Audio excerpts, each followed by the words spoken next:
Hi, I'm Lisette MacDonald, one of the solicitors in the private client team at Harrison Clark Rickaby's in Birmingham. If you find yourself as an executor of an estate, one thing which you'll need to think about fairly soon into the process is how the inheritance tax is going to be paid. Most assets will become frozen when someone dies, and in order to access the assets, quite often a grant of representation will be required.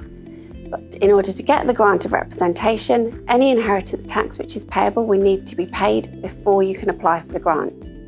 Inheritance tax will need to be paid within 6 months from the end of the month in which the death occurred. Not all the inheritance tax needs to be paid at once.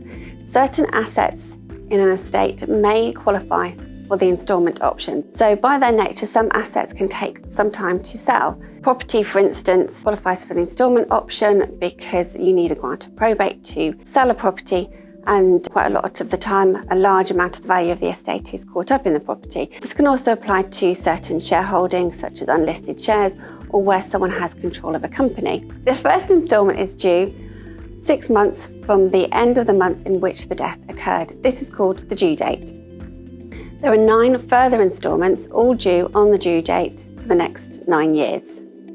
If there are liquid assets in the estate, then it can be fairly straightforward. Money from the deceased bank account can be accessed to pay HMRC directly.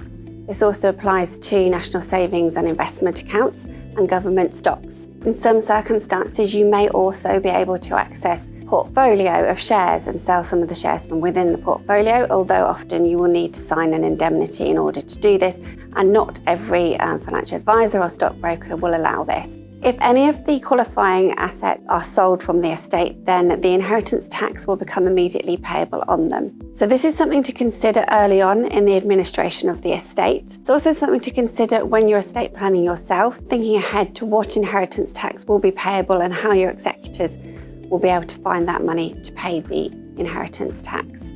So if you do need advice about paying inheritance tax, whether you're an executor or you're estate planning, then please do contact us.